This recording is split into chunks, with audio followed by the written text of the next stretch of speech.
Lionel Zinsou, bonjour. Bonjour. Lors de leur dernier sommet, les chefs d'État de la CEDEAO ont programmé le lancement de la monnaie unique de l'Afrique de l'Ouest pour 2027. Est-ce que ce calendrier pourrait être tenu ? Moi, je pense que c'est un bon calendrier pour concrétiser la convergence des économies, parce que 5 ans d'adaptation, avec une volonté de convergence. Alors, il faut y travailler beaucoup. Quand on regarde la préparation de l'euro en Union européenne, ça a été très long, ça a été annoncé très tôt, un petit peu comme la création de l'éco. Il a fallu probablement une vingtaine d'années pour concrétiser, mais dans les dernières années, il y a eu un effort de convergence très fort pour que ce soit des économies les plus homogènes possibles, et ça a plutôt réussi. Bon, eh bien, je pense que c'est à peu près le temps qu'il faut pour la préparation d'un quinquennat, ça paraît raisonnable. Alors cette future monnaie s'appellera l'éco, mais en décembre 2019, Alassane Ouattara et Emmanuel Macron ont annoncé que les 8 pays UEMOA passaient du CFA à l'éco sans prévenir les 7 autres pays d'Afrique de l'Ouest, le Nigeria notamment. Est-ce que ce n'est pas une grosse bévue ? Non, écoutez, d'abord, c'est assez fréquent quand on essaye de se regrouper qu'on le fasse par étapes. Je crois pas du tout au fait qu'il n'y ait pas eu de conversation diplomatique et aucune information. Simplement, c'est vrai qu'il y a eu un acte historique qui est de dire 8 pays sont prêts, donc ils vont s'engager tout de suite. Oui, mais le président Buhari du Nigeria, il n'était pas content, il l'a dit publiquement.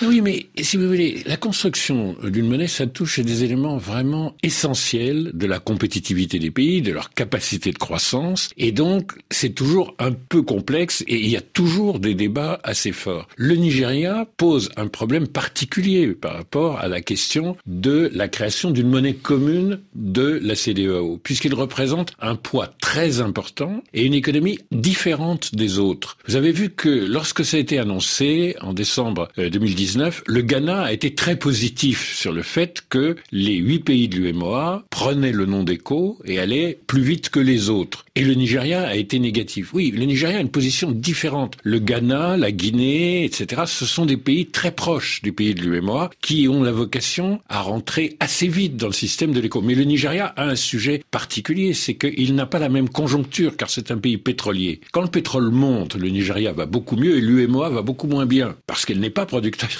mais importatrice. Et donc on est à contre-conjoncture entre les deux. Et l'un de ces pays qui est à contre-conjoncture avec les 14 autres se trouve représenter les 2/3 de la richesse qu'on crée du PIB dans cette union. Donc il y a forcément un cas particulier du Nigeria par rapport à l'ensemble de la démarche. Ayant dit ça, le Nigeria est aussi une chance considérable pour l'éco, notamment parce que c'est un pays qui n'est pas du tout endetté. Personne ne le dit. C'est un des pays les moins endettés du monde, 25% du PIB. On est quand même très très loin des 118% de telles grandes puissances européennes comme la France. Donc si vous voulez, 25%, ça veut dire qu'il a des marges pour converger, pour changer son économie. Et ce qu'il y a d'extraordinaire, c'est que quand vous regardez le Nigeria d'aujourd'hui, il fait beaucoup plus de production agricole, beaucoup plus de services modernes. Vous avez une logistique impressionnante, vous avez les TGV qui vont de Lagos à Ibadan, vous allez avoir un des plus grands ports du monde à Badagry, entre Lagos et mon pays, le Bénin, si vous voulez. Donc il y a les moyens financiers pour que, en 5 ans, l'économie du Nigeria cesse d'être à contre-cycle des autres. Et ça va être des programmes d'infrastructure très importants. Mais c'est déterminant. L'agriculture nigériane va être un élément de sécurité alimentaire de l'ensemble de la CEDEAO. Donc les gens voient toujours le Nigeria, il regimbe, il est différent, il va poser un problème d'intégration et de convergence. Non, l'économie nigériane, sur 5 à 10 ans, va être de plus en plus diversifiée, de moins en moins carbonée. Aujourd'hui, le pétrole ne représente plus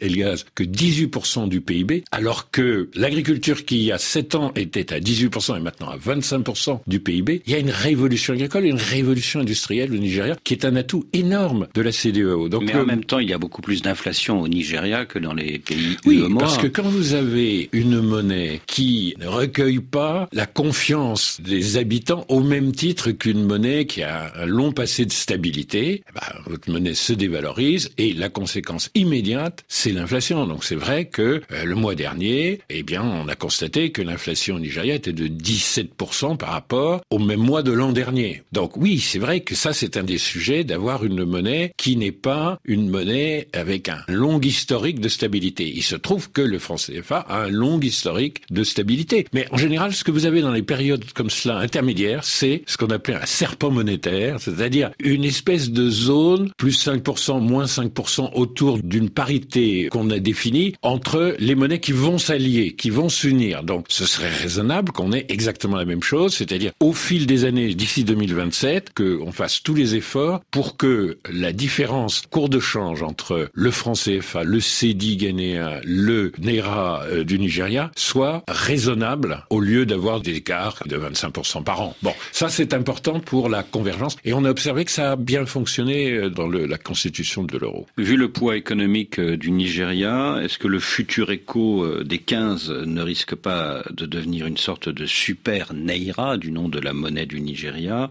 et du coup une monnaie très instable? Non, ça n'est pas un danger, c'est la même question. Dans l'Eurogroupe, vous avez un pays qui a le même PIB que le Bénin, qui s'appelle Malte, qui rentre dans l'Eurogroupe, et puis vous avez la République fédérale allemande, et on peut dire, mais en fait, cette monnaie, elle s'appelle le Deutschmark, soyons clairs. Bon, eh bien non, dans une zone monétaire, comme à l'intérieur du système de réserve fédérale des États-Unis, vous pouvez avoir des pays qui ont des poids différents, mais des économies homogènes et un très grand avantage à ne pas avoir de barrières commerciales et à pouvoir ajouter de la croissance. L'éco va ajouter 1 à 2 points de croissance par an et beaucoup d'emplois à ces économies. Pourquoi? Parce que l'idée, c'est vraiment d'avoir un marché unique et aucune barrière pour pouvoir faire circuler les biens, les services, les personnes dans un ensemble de 400 millions de personnes et qui aujourd'hui commence à être une puissance économique émergente vraiment significative. C'est ça l'enjeu de l'éco, si vous voulez. Alors que ça pose des problèmes techniques et qu'il y ait des gens pour dire « Attendez, c'est votre Deutschmark à vous,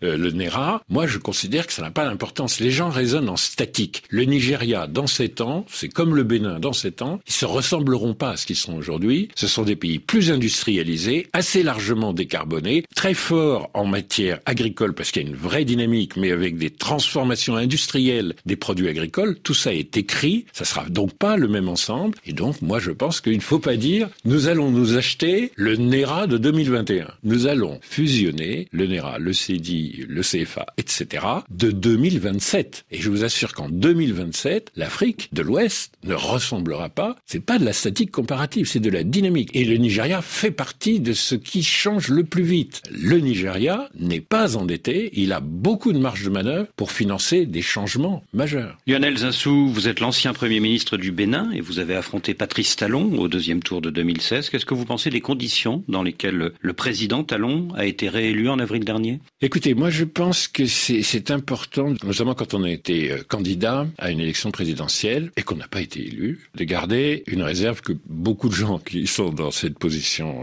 conservent et d'avoir un regard qui n'est pas un regard du quotidien.